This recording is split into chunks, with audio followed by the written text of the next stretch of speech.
नमस्कार, बहुत स्वागत है आप सभी का इंडिया न्यूज हरियाणा में। मैं हूं आपके साथ अपूर्वा और खबरों को देखते हैं फटाफट अंदाज में। बम भोले की गूंज के साथ एक बार फिर बाबा केदारनाथ के पट खुले। इस दौरान सीएम पुष्कर सिंह धामी रहे मौजूद। मौके पर मंदिर परिसर को पूरी तरह फूलों से सजाया गया। मंदिर के पट खुलने के साथ ही अब श्रद्धालु नियमानुसार पूजा अर्चना कर सकेंगे। कपाट खुलने से पहले ही पूजा अर्चना करने के लिए गुरुवार को केदारनाथ में श्रद्धालुओं का सैलाब उमड़ पड़ा। दिल्ली के जहांगीरपुरी से शुरू हुई अतिक्रमण हटाने की कार्रवाई अब पूरी दिल्ली में होगी। दक्षिणी दिल्ली नगर निगम ने अतिक्रमण हटाओ अभियान 13 मई तक चलेगा। एमसीडी आने वाले दिनों में श्रीनिवासपुरी कॉलोनी से लेकर ओखला, शाहीन बाग से लेकर जसोला और कालिंदी कुंज पार्क, धीरसेन मार्ग, इस्कॉन टेम्पल से लेकर कालका देवी मंदिर इत्यादि इलाकों में अतिक्रमण के विरुद्ध कार्रवाई किए जाने की योजना है। देश को बिजली संकट से बचाने के लिए रेलवे ने अब तक कुल 40 यात्री ट्रेनों को किया कैंसिल। 40 ट्रेनों में कुल 1081 फेरे रद्द किए गए। ट्रेनें 24 मई तक रद्द रहेंगी। इन ट्रेनों को इसीलिए कैंसिल किया गया ताकि कोयला ले जाने वाली खाली और भरी मालगाड़ियों के आवागमन को प्राथमिकता दी जा सके। दिल्ली में बढ़ेगी विधायकों की सैलरी। केंद्र सरकार ने विधायकों की सैलरी में बढ़ोतरी को अपनी मंजूरी दी। विधायकों को सभी भत्ते मिलने के बाद 54,000 रुपए प्रति महीने बढ़ोतरी के बाद विधायकों को हर महीने 90,000 रुपए मिलेंगे तनख्वाह। विधायकों को अभी बेसिक सैलरी 12,000 रुपए महीने मिलती है, अब ये बढ़कर 20,000 हो जाएगी, जबकि भत्तों को मिलाकर सैलरी 54,000 से बढ़कर 90,000 रुपए हो जाएगी। हरियाणा के करनाल से गिरफ्तार 4 आतंकियों के तार तरन से जुड़ने लगे। आतंकियों के पास से बरामद हथियार कहां से आया, ये पता लगाने के लिए पुलिस ने थाना खालड़ा के गांव डल से संबंधित 2 संदिग्धों को लिया हिरासत में। इनमें से एक के खिलाफ अबोहर में तस्करी का मामला दर्ज है। पुलिस सूत्रों की माने तो दोनों संदिग्धों के बारे में सूचना मिली थी कि पाकिस्तान से ड्रोन के माध्यम से ये दोनों असलाहा और गोला बारूद मंगवाते हैं। करनाल जिले के कई लोकल लोगों के साथ पकड़े गए आतंकियों का संपर्क था। पुलिस की 8 से 10 टीमें छानबीन के लिए रवाना हुई। पुलिस की 2 से 3 टीमें करनाल जिले के कई गांवों में दबिश दे रही हैं। पुलिस सूत्रों के अनुसार कुछ लोगों के इन आतंकियों के साथ संपर्क हो सकते हैं, क्योंकि जिस तरह से मादक पदार्थों की तस्करी की बात सामने आई है, उसके बाद ये मामला साफ हुआ है। नशा तस्करी और नशे की बिक्री से जुड़े हुए लोग इन आतंकियों के संपर्क में थे। इसके अलावा पुलिस की कई टीमें पंजाब और तेलंगाना में रवाना हुई। पकड़े गए आतंकियों के तार पंजाब, हरियाणा, दिल्ली और तेलंगाना से जुड़े हुए पाए गए। आतंकियों के पास से 6 मोबाइल पुलिस ने बरामद किया। करनाल पुलिस ने मधुबन थाना क्षेत्र के नेशनल हाईवे स्थित बस्ताड़ा टोल प्लाजा के पास से एक इनोवा कार में 4 आतंकियों को गिरफ्तार किया। चारों युवक आतंकवादी गतिविधियों में लिप्त हैं। इनके पास से हथियार और विस्फोटक सामग्री बरामद हुई है। चारों आतंकियों को 10 दिन की पुलिस रिमांड पर भेजा गया। खालिस्तानी आतंकी रिंदा ने ड्रोन के जरिए पाकिस्तान से फिरोजपुर में ये हथियार भेजे थे। इनमें से 3 फिरोजपुर और एक लुधियाना का रहने वाला है। जो मुख्य आरोपी है, उसकी दूसरे आतंकी से जेल में मुलाकात हुई थी। आतंकियों के पास से एक देसी पिस्टल, 25 कारतूस मिले हैं। तलाशी लेने पर कार में 3 लोहे के कंटेनर मिले हैं। इसमें विस्फोटक सामग्री है।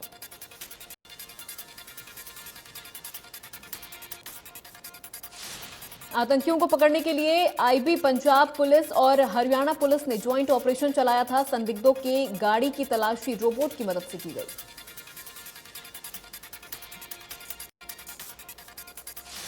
प्रदेश सरकार के निकाय मंत्री कमल गुप्ता ने कहा कि भाजपा हमेशा गठबंधन का धर्म निभाती है। जेजेपी के कुछ लोग भाजपा में शामिल होने आए थे, हमने उनको सहसम्मान वापस लौटा दिया। कमल गुप्ता झज्जर के एक वाटिका में संभावित निकाय चुनावों को लेकर पन्ना प्रमुखों की बैठक में शामिल होने आए थे। कमल गुप्ता ने बताया कि निकाय चुनावों को लेकर अदालत में फैसला पेंडिंग है, लेकिन सरकार चुनावों को लेकर पूरी तरह से तैयार है। उन्होंने पन्ना प्रमुखों की बैठक के दौरान मंच से पाकिस्तान पर भारत की जमीन कब्जाने का आरोप लगाकर विपक्ष द्वारा पेट्रोल और डीजल के बढ़े दामों पर हो हल्ला करने की बात कही थी।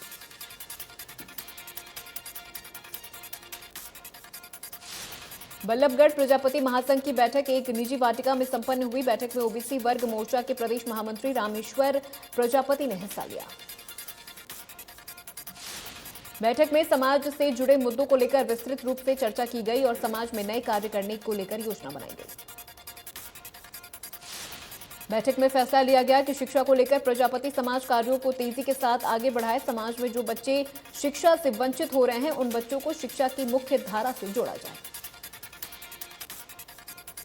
साथ ही समाज में जो पूरे रीति रिवाज जैसे दहेज की मांग, शादियों में शराब का सेवन, शादियों में फिजूल खर्ची, इनका पूरी तरह से विरोध किया गया।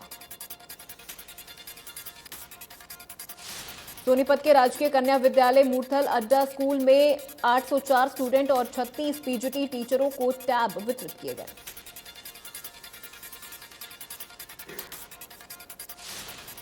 पलवल के राजकीय कन्या वरिष्ठ माध्यमिक विद्यालय में टैबलेट वितरण कार्यक्रम का आयोजन किया गया। मुख्य अतिथि के रूप में विधायक दीपक मंगला और जिला उपायुक्त कृष्णा कुमार ने शिरकत की।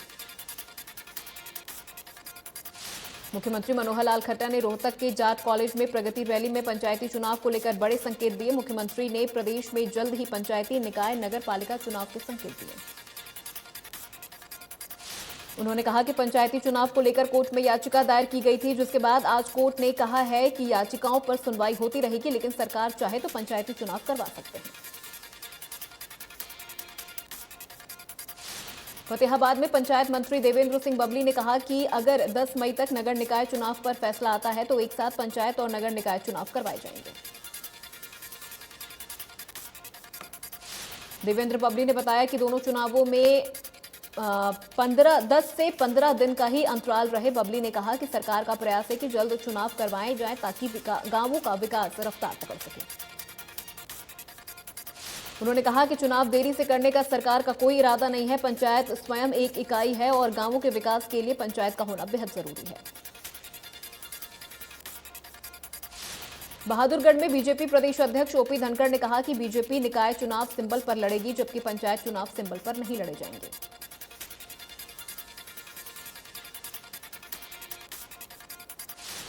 इसके अलावा धनखड़ ने कहा कि निकायों के वार्ड चुनावों को सिंबल पर लड़ने का फैसला जिला इकाइयां करेंगी।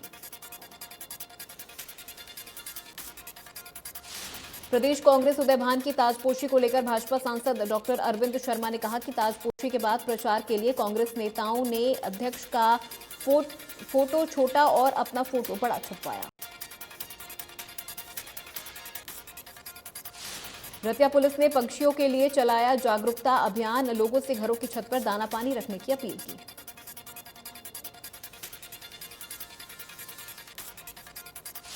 दिल्ली नेशनल हाईवे पर सैनीपुरा गांव के फ्लाईओवर के नीचे स्कॉर्पियो गाड़ी पर बदमाशों ने अंधाधुंध फायरिंग की। फायरिंग में 5 लोग बुरी तरह से घायल हो गए।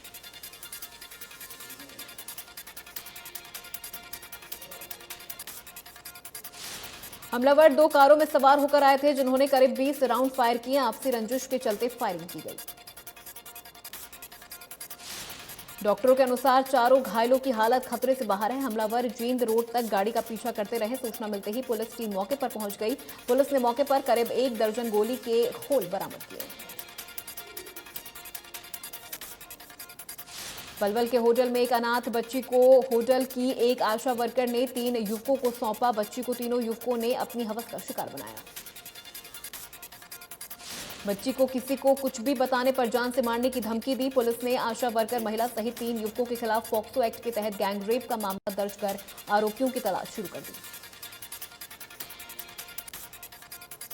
गुरुग्राम में ट्रैफिक व्यवस्था को सुचारू रूप से चलाने के लिए पुलिस ने तीसरी आंख का सहारा लिया। गुरुग्राम ट्रैफिक पुलिस ने 48 जगह एलईडी स्क्रीन लगाई, जो कैमरे के मार्फत गाड़ी की स्पीड पर नजर रखता है।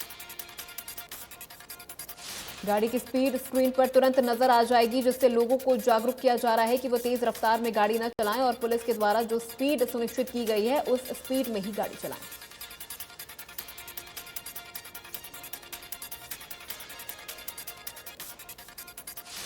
गुरुग्राम पुलिस ने Rajiv Chowk underpass, ambience mall underpass, signature tower, IFFCO Chowk, golf course road, Hero Honda Chowk के अलावा 45 जगह पर स्क्रीन लगाई। पुलिस ने साफ कर दिया है कि ट्रैफिक नियमों का उल्लंघन करने वाले लोगों को बख्शा नहीं जाएगा। ट्रैफिक नियमों का उल्लंघन करने पर सबक भी सिखाया जाएगा। पंचायत का कार्यकाल पूरे हुए 1 साल से ज्यादा का समय हो चुका है। बीडीपीओ को गांवों का प्रशासक बना दिया गया था, लेकिन सिरसा और एलनाबाद के बीडीपीओ को पंचायत विभाग द्वारा सस्पेंड कर दिया गया। अब जिले में सिर्फ एक ही बीडीपीओ कार्यरत है, वहीं डीडीपीओ का पद भी खाली है। खंडों में बीडीपीओ न होने से गांवों में विकास कार्य रुक गए हैं। मनरेगा निर्माण कार्य, जोहड़ की बोलियां, पंचायती बोली, गलियों में टेंडर, साफ सफाई और विकास कार्य नहीं हो पा रहे हैं। जिले में 6 खंडों में करीब 200 गांवों के विकास कार्यों पर ब्रेक लग गई है। गांव सरोला से महमूदपुर तक बनने वाली सड़क में भ्रष्टाचार को लेकर ग्रामवासियों में भारी रोष है। 12 वर्षों बाद बनने वाली सड़क को ग्रामीणों ने शहीद उधम सिंह चौक चीका पर जाम लगाकर करवाया था पास।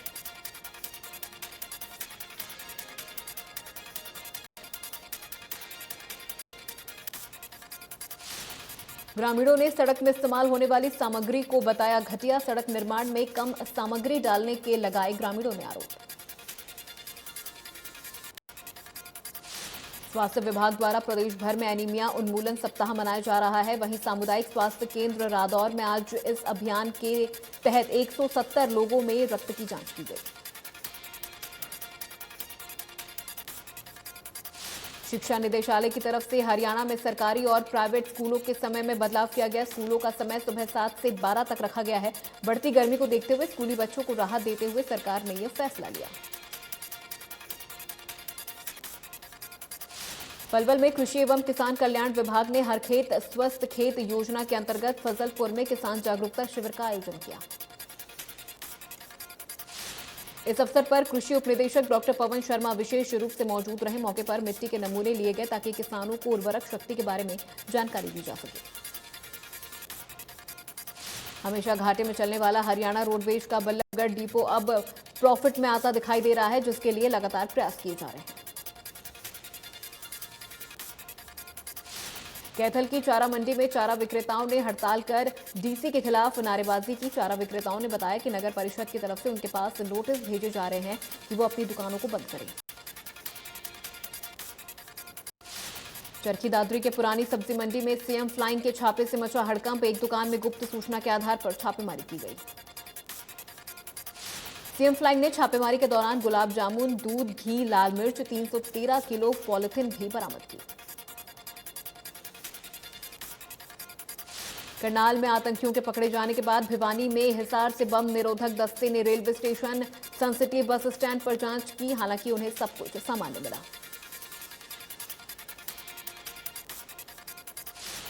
रोहतक रेंज की आईजी ममता सिंह ने चरखी दादरी सदर थाने का औचक निरीक्षण किया। जो खामियां मिली उसे जल्द दूर करने की हिदायत दी।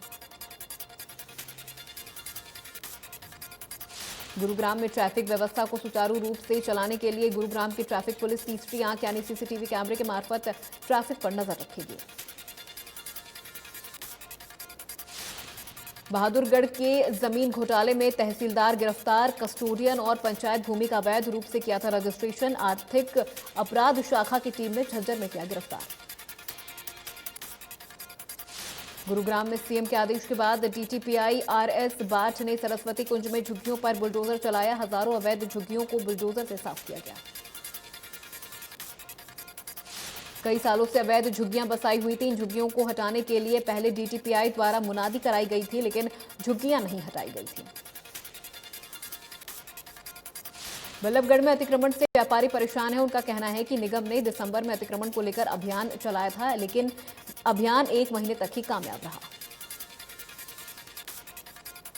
फरीदाबाद में अवैध निर्माण पर कार्रवाई करते हुए निगम की टीम ने एनआईटी 1 नंबर बस स्टैंड के पास बने अवैध ढाबे को धराशायी कर दिया। निगम की कार्रवाई के दौरान ढाबा संचालक के परिवार की महिलाओं ने निगम की टीम के सामने जमकर बवाल किया और महिला पुलिस से उनकी तीखी नोकझोंक की हुई। सोना के गांव अभयपुर के सीनियर सेकेंडरी स्कूल में हुए विवाद को लेकर दूसरे दिन भी छात्र छात्राएं सड़क किनारे अनशन पर बैठे रहे। दोनों गांव की कमेटी ने स्कूल प्रशासन से की बात। मानेसर में पंचगांव चौक से जमालपुर चौक तक जाने वाली सड़कों की हालत खस्ताहाल। गड्ढे और जलभराव होने के कारण वाहन चालकों को झेलनी पड़ती है दिक्कतें। रतिया के गांव वाली में पंचायती कुएं की जमीन पर कब्जे के आरोपों को लेकर शहीद भगत सिंह नौजवान सभा के बैनर तले सैकड़ों लोगों ने धरना लगाकर रोष प्रदर्शन किया।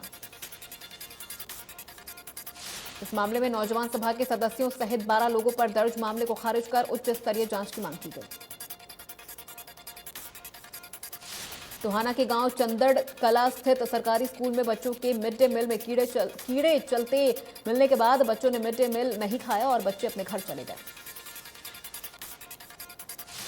इस दौरान सूचना पाकर आए स्कूल मैनेजमेंट कमेटी के सदस्य बंसी ने मौके पर पहुंचकर जांच करवाने और दोषी के खिलाफ कार्रवाई की मांग की है। करनाल में हुए गोलीकांड को लेकर दर्जनों की संख्या में व्यापारी एसपी से मिले। व्यापारियों ने एसपी को आरोपियों को 24 घंटे में पकड़ने का अल्टीमेटम दिया। यमुनानगर में आतंक करने वाले गिरोह के 2 सदस्य सीआई की टीम ने काबू किया। ये लोग लोहे की रॉड गंडासी से हमला करके उसका वीडियो वायरल करते थे। सीआईए जांच अधिकारी गुरमेश सिंह ने बताया कि 2 लोग और गिरफ्तार किए गए हैं। इनमें 8 लोगों के नाम सामने आए थे जिन्हें जल्द ही गिरफ्तार कर लिया जाएगा। सिरसा के गांव बकरियांवाली के पास हुआ सड़क हादसे में एक व्यक्ति की मौत, एक घायल को गंभीर अवस्था के चलते हिसार रेफर किया गया। बकरियांवाली के पास रूपास रोड पर ट्रैक्टर ने बाइक को पीछे से टक्कर मारी। दोनों बाइक सवार चचेरे भाई थे। ट्रैक्टर चालक मौके से हुआ फरार। पुलिस ने मामला दर्ज कर आगामी कार्रवाई शुरू की। पुन्हाना जमालगढ़ मार्ग पर लुहिंगा कला मोड़ के समीप सड़क हादसे में दंपत्ति की दर्दनाक मौत हो गई। हादसे में ट्रॉला ने बाइक को टक्कर मारी जिससे मौके पर ही दोनों ने दम तोड़ दिया।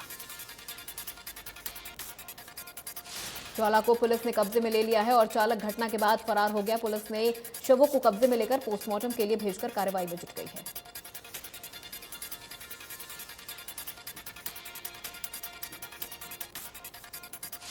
भारत में पिछले 24 घंटों में कोरोना वायरस के 3,275 नए मामले आए सामने और 19,719 एक्टिव केस हो गए हैं। 55 लोगों की हुई मौत। हरियाणा में कोरोना के पिछले 24 घंटे में 534 नए मामले सामने आए हैं। एक्टिव केसों की संख्या 2500 के पार हो गई। गुरुग्राम में कोरोना के सबसे ज्यादा 413 नए मामले सामने आए हैं। 567 मरीजों ने कोरोना को मात दी।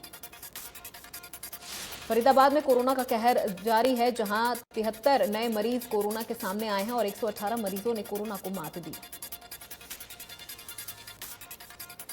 भारत में कोरोना से मौतों को लेकर डब्ल्यूएचओ ने रिपोर्ट जारी की। रिपोर्ट के मुताबिक भारत में कोरोना की वजह से 47 लाख से ज्यादा लोगों की जान गई। भारत सरकार ने डब्ल्यूएचओ की रिपोर्ट पर आपत्ति दर्ज की।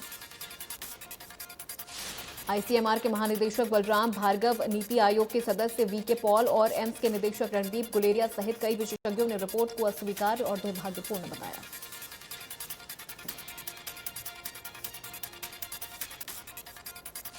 दिल्ली कैपिटल्स ने सनराइजर्स हैदराबाद को 21 रनों से हराया। इस मैच में दिल्ली के लिए खलील अहमद ने 3 विकेट झटके। आईपीएल 2022 के 50वें मुकाबले में दिल्ली ने जीत के लिए 208 रनों का लक्ष्य रखा था। इसके जवाब में हैदराबाद की टीम 186 रन ही बना सकी। दिल्ली के लिए डेविड वार्नर और रोवमैन पावेल ने दमदार बैटिंग की। निकोलस पूरन ने 62 रनों की शानदार पारी खेली। गेंदबाजी में खलील अहमद ने कमाल दिखाया। हैदराबाद के लिए अभिषेक शर्मा और कप्तान केन विलियमसन ओपनिंग करने आए। इस दौरान अभिषेक महज 7 रन बनाकर आउट हुए तो वहीं विलियमसन 4 रन बनाकर आउट हो गए। रूस यूक्रेन युद्ध का आज 72वां दिन है। लगातार चल रहे जंग से दोनों देशों को उठाना पड़ रहा है भारी नुकसान। जंग में यूक्रेन के हजारों लोगों ने गंवाई जान। रूस और भारत के बीच 2 महीने बाद आज से फिर उड़ानें शुरू। रूस की सरकारी एयरलाइन की फ्लाइट दिल्ली से मॉस्को जाएगी। एयरफ्लोट कंपनी के 8 मार्च को अपने निर्धारित अंतर्राष्ट्रीय उड़ान संचालन को निलंबित कर दिया था। यूएन के अलावा चीन, आयरलैंड, फ्रांस और मैक्सिको सहित सुरक्षा परिषद के अधिकांश सदस्यों ने महीनों से चल रहे इस जंग को खत्म करने का आह्वान किया। संयुक्त राष्ट्र अमेरिका द्वारा आयोजित सुरक्षा परिषद की बैठक में संयुक्त राष्ट्र महासचिव एंटोनियो गुटेरेस ने कहा, यूक्रेन पर रूस का आक्रमण उसकी क्षेत्रीय अखंडता और संयुक्त राष्ट्र के चार्टर का उल्लंघन है। उन्होंने कहा, यूक्रेन, रूस और पूरी दुनिया के लोगों की खातिर इस युद्ध को अब खत्म हो जाना चाहिए। गुटेरेस ने हाल ही में मारियोपोल के पस्त बंदरगाह शहर से नागरिकों को निकालने की वकालत करने के लिए मॉस्को और कीव का दौरा किया था। युद्ध में लगातार आम नागरिक निशाना बन रहे हैं। हजारों बेगुनाह लोग इस युद्ध में मारे जा चुके हैं, जबकि लाखों अपना घर छोड़कर दूसरे देश में शरणार्थी बनकर रहने को मजबूर हैं।